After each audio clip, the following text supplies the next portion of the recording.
آپ کے ساتھ کلام خدا میں سے شیئر کرنا چاہتا ہوں. ہم 2 آیات پڑھیں گے. نہد نامہ میں سے متی رسول کی معرفت لکھی گئی انجیل ہے، 6 باب ہے اور اس کی 6 اور 16. یہ 2 آیات ہیں. تو برائے کرم میرے ساتھ پاک کلام کو کھولیں اور ہم متی رسول کی معرفت لکھی گئی انجیل اور اس کے 6 باب کی 6 اور 16. یہ 2 آیات ہیں جن کو ہم تلاوت کریں گے. جی.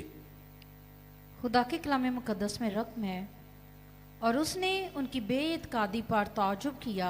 آپ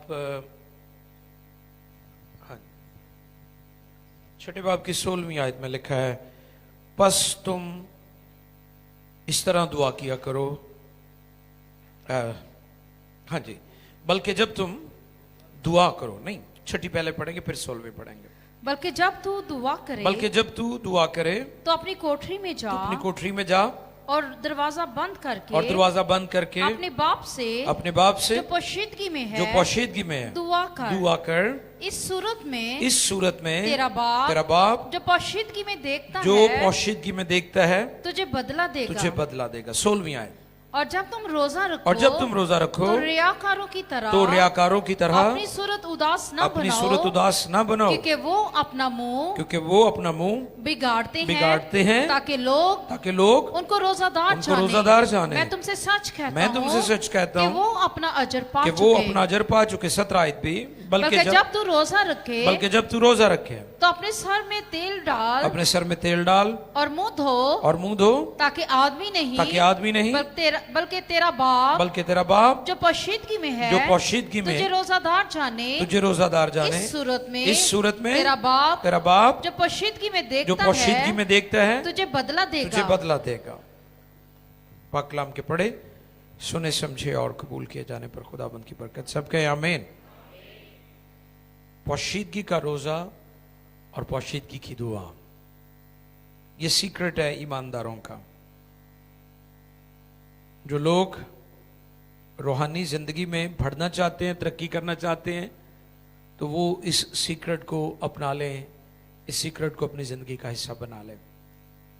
کون سا؟ پوشیدگی کا، یعنی دکھاوے کا روزہ نہیں، پوشیدگی کا روزہ. روزہ رکھنا ہے لیکن دکھاوے کا روزہ نہیں رکھنا، پوشیدگی کا روزہ.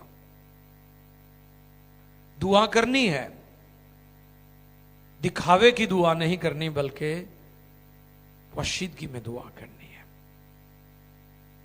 یہ ایمانداروں کا روحانی سیکرٹ ہے. ہمیں دعا کیوں کرنی چاہیے، یہ سوال ہے. کیونکہ جو شخص دعا نہیں کرتا وہ ظاہر کرنے کی کوشش کرتا ہے کہ میں اب ہی سب کو جاؤں، میں نے خدا دی ضرورت. جو شخص دعا نہیں کرتا،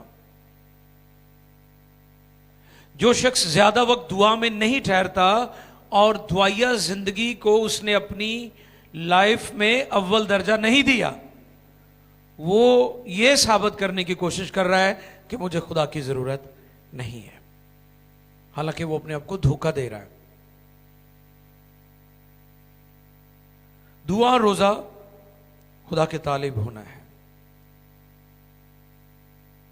اپنے آپ کو سرنڈر کر دینا، خالی کر دینا. جب آپ دعا کرتے ہیں تو حقیقت میں آپ اپنے آپ کو سرنڈر کر دیتے ہیں، خدا کے حضور پیش کر دیتے ہیں، جھکا دیتے ہیں، انڈیل دیتے ہیں، خالی کر دیتے ہیں. آپ یہ بتاتے ہیں کہ میرا سب کچھ خدا ہے اور میں خدا سے جدا کر کچھ بھی نہیں کر سکتا.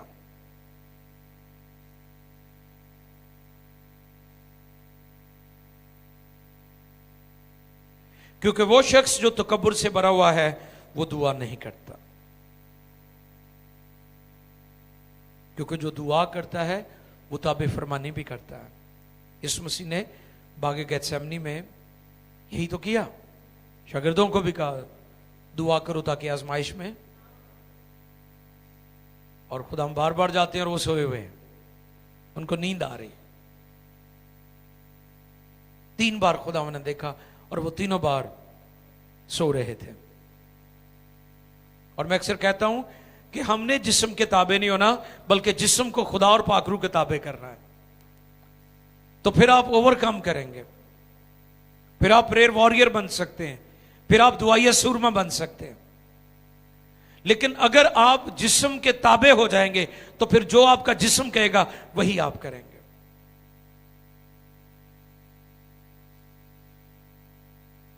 میں نے چند ایک عظیم ہستیوں کے نام لکھے ہیں جنہوں نے دنیا کو متاثر کیا ہے, اور یہ وہ لوگ تھے جو گھنٹوں گھنٹے خدا کی حضوری میں دعا کرتے تھے. یہ دعا کرنے والے لوگ تھے. سادھو سندر سنگھ, کس کس نے نام سنا ہے ان کا؟ خیر ہم تو آج جو ویسٹرن منسٹر ہیں ان کو آئیڈلائز کرتے ہیں. کسی نے بینی ہند جیسے کپڑے پہنے ہوتے ہیں, چٹا کوٹ, چٹی ٹائی, چٹی جوتی, ٹھیک ہے, اور جیسے بینین پھوکے مارتا ہے وہ بھی پھوکائیوں کو مار دے رہا ہے. کیونکہ ہم نے ویسٹرن تھیولوجی اور ویسٹرن جو منسٹر ہیں ان کو ہم آئیڈلائز کرتے ہیں, لیکن ہم بھول گئے ہیں ان لوگوں کو جنہوں نے ہمارے خطے میں بہت زیادہ کام کیا ہے. ان میں ایک بڑا نام سادھو سندر سنگھ کا بھی ہے. ہیلیلویا, زوردار تالیاں بجائیں. اور میں ان کے بارے میں پڑھ رہا تھا, 26 سال کی عمر میں وہ دنیا کے عالمگیر پریچر بن چکے تھے. کتنی عمر میں؟ 26 سال کی عمر میں وہ دنیا کا مشہور ترین خادم بن چکا تھا. اور امریکہ اور انگلینڈ میں جب وہ گئے ہیں تو گوروں کو جب وہ کلام سنا رہے تھے تو پہلی لائن میں بیٹھے ہوئے گورے بھلا کیا کہتے تھے؟ یہ شخص دیکھا دیکھا لگ رہا ہے, اس کی شکل یسوع جیسی ہے. آپ امیجن کریں کہ ہماری دعا ہماری فزیکلی اور ہماری روحانی حالت کیسے تبدیل کرتی ہے. اسٹیفنس کے بارے میں جب اسے سنسار کیا جا رہا تھا نا, تو لوگ کہنے لگے, جب وہ آسمان کی طرف دیکھ رہا اور یہ کہہ رہا تھا کہ اے باپ ان کو معاف کر اور یہ گناہ ان کے ذمہ نہ لگا, تو جو لوگ پتھر مار رہے تھے وہ یہ کہہ رہے تھے کہ اس کی شکل فرشتوں جیسی ہے. خدا کی حضوری ہمارا باطن ہی تبدیل نہیں کرتی, ہمارا ظاہری پن بھی تبدیل کر دیتی ہے.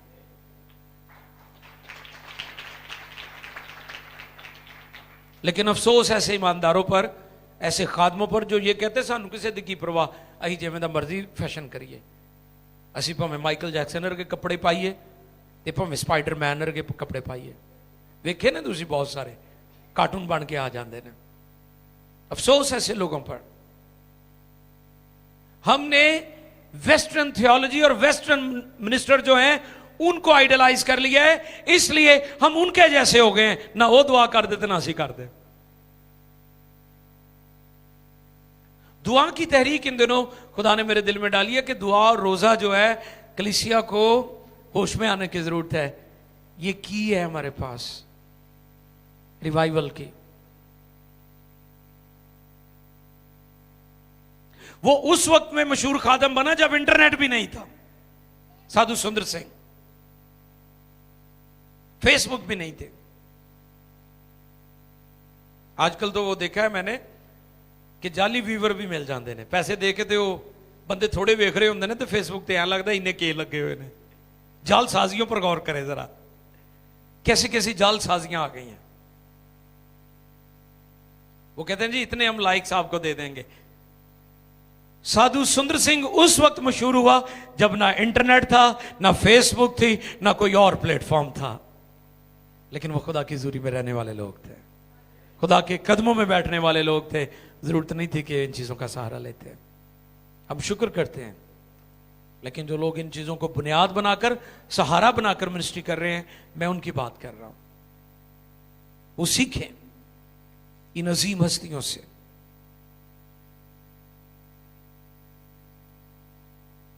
پوشیدگی میں دعا اور روزہ خدا کو موقع دینا ہے کہ وہ آپ کی شخصیت پر کام کریں. پتہ ہے آپ کو اس بات کا کہ جب آپ روزہ رکھتے ہیں اور دعا میں ٹھہرتے ہیں خدا آپ کی شخصیت پر کام کر رہا ہوتا ہے, آپ کو شیپ دے رہا ہوتا ہے, اور پھر آپ ایک زبردست سورما بن جاتے ہیں. جیسے امریکہ میں کلام سناتے انگریزوں نے کہا کہ یہ شخص یسوع جیسا لگ رہا ہے, کیونکہ خدا کی حضوری ہمیں شیپ دیتی ہے, ہماری صورت نکھرتی بنتی اور سنورتی جاتی ہے, ہم بیٹے کی ہم شکل ہو جاتے ہیں. ایک اور بات, دعا روزہ جب ہم زندگی میں اس کو اپنا اصول بنا لیتے ہیں تو خدا اپنا منصوبہ اور مرضی ہم پر رویل کرتا ہے.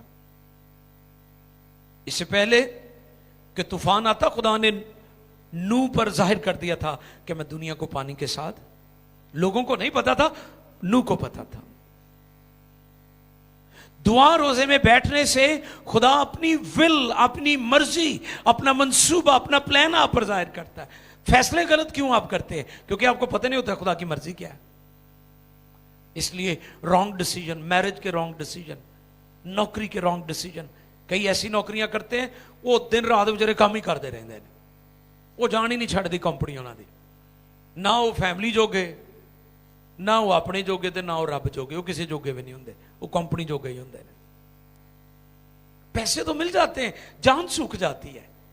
خدا نے بنی اسرائیل کی خواہش تو پوری کر دی لیکن ان کی جان سوکھ گئی تھی, لیکن ان کی مراد تو پوری ہو گئی لیکن ان کی جانیں سکھا دی. کئی دفعہ آپ اپنی خواہشوں کے پیچھے اپنی جان کا نقصان کر دیتے ہیں, اپنی صحت کا نقصان کر دیتے ہیں. کیا فائدہ اس پیسے کا جدی خاطر تسی ساری صحت تباہ کر لی تے تانوں اس پیسے نال کھان دا, انجوائے کرن دا بھی موقع نہیں ملیا, ہے نا. کئی بڑے کنجوس ہوندے نے, ابنے کنجوس ہوندے نے, جوڑ جوڑ کے رکھ دے نے. میں یہ نہیں کہتا ہوں کہ سارے برباد کر دیں, لیکن کچھ ایسا کریں کہ خدا کی نعمتوں سے انجوائے بھی کیا کریں. پھر دعا کو جان ہائیڈ, سیالکوٹ کنونشن جو ہے اس کا بانی تھا یہ, اور بہت بڑا ریوائولسٹ ہوا ہے. اور میں اکثر کہتا ہوں کہ خدا کسی تنظیم کا طرفدار نہیں, کہ خدا صرف پینٹی کوسٹلوں میں کام کرتا ہے, باقی تنظیموں میں کام نہیں کرتا. خدا ہر جگہ پر اپنا کام کر رہا ہے. جو اس کے کلام کو آنر کرتے خدا وہاں پر اپنی قدرت ظاہر کرتا ہے. ان کے بارے میں پڑھ رہا تھا کہ ان کا جو کک ہوتا تھا, کھانا لے کر آتا تھا رات کو, تو جان ہائیڈ جو ہے وہ دعا میں ٹھہرے ہوتے تھے گھٹنوں کے بل, اور وہ کھانا رکھ کر چلا جاتا, اور اگلی صبح آتا برتن اٹھانے کے لیے, جان ہائیڈ اسی طرح ہی دعا چ ٹھہرے ہوئے نے, تے کھانا بھی اتنے پیا تے بیڈ دی چادر بھی اتنے اسی طرح ہی ہے. یعنی وہ شخص ساری ساری رات دعا کرتا تھا. کاش آج سیالکوٹ کنونشن کی جو کمیٹیاں بنی ہوئی ہیں وہ بھی جان ہائیڈ طرح دعا روزے چ ٹھہر جن, تو سیالکوٹ سے ریوائول دوبارہ شروع ہو سکتی ہے. آمین, ہاللیلویہ. یہ کام دوبارہ بھی ہو سکتا ہے. آج لوگ دعا اور روزے کو تو کوئی چیز ہی نہیں سمجھتے, لائٹ لے رہے ہیں. کل کا جو سیشن ہے اس میں بتاؤں گا کہ پراسپیرٹی پریچر کہتے جی یسو نے 40 روزے رکھ لے, سانو لوڑ ہی نہیں ہے. کل ہم اس پر بھی بات کریں گے عدنان. تو افسوس کہ چرچ اور کاموں میں بہت مصروف ہے, جان ہائیڈ کی طرح گھٹنوں کے بل دعا میں نہیں ٹھہرتے.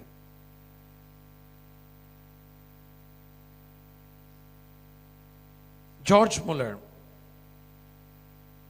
کس نے نام سنا جارج مولر کا؟ شاباش, ایسٹر نے, جو کہ سلیم رضا بڑا ذکر کرتے ہیں ان کا. میں نے بھی ان کی بک پڑھی ہے, بھائی سیمول پال نے میرا خیال اس کتاب کا ترجمہ کیا لاہور سے. وہ بھی امیزنگ شخصیت ہے, حیران کن شخص تھا وہ, مشنری. وہ شخص پیسے کے لیے لکھتا نہیں تھا کسی کو. ہمارے تو آج کہ نوجوان راتوں کو جاگتے ہیں, صبح کو سوتے ہیں, ساری رات لکھتے ہیں. اکھیاں چکنا میں وال امریکہ, ڈالر منگاندہ 10 کوئی طریقہ, نینداں حرام ہوئی لوگوں. ਅੱਛਾ ਕਿਸੇ ਚੱਜ ਦੀ ਜਗ੍ਹਾ ਨਹੀਂ ਫਿਰ ਵਰਤਦੇ, ਲੁੱਟ ਪੁੱਟ ਕੇ ਕਰਦੇ ਇਹ ਵੀ ਅਜਾੜਾ ਹੀ ਨੇ, ਅਜਾੜਾ ਹੀ ਕਰਦੇ ਨੇ। ਮੈਂ ਤਾਂ ਜ਼ਿਆਦਾ ਦੇਖ ਰਹਾ ਹੂੰ ਇਹ ਜਿੰਨੇ ਠੱਗ ਠੁੱਗ ਨੇ ਅਜਾੜਾ ਹੀ ਕਰਨ ਦੇ ਨੇ, ਚੱਜ ਦਾ ਕੰਮ ਕੋਈ ਵੀ ਨਹੀਂ ਕਰਨ ਦਿਆ। ਜੇ ਤੁਸੀਂ ਠੱਗੀ ਲਾ ਲਈ ਤਾਂ ਕਿਸੇ ਚੰਗੇ ਕੰਮ ਲਈ ਲਾ ਲਓ, ਉਹ ਠੱਗੀ ਵੀ ਪੁੱਠੇ ਕੰਮਾਂ ਲਈ ਲਾਈਆਂ ਜਾਂਦੇ ਨੇ।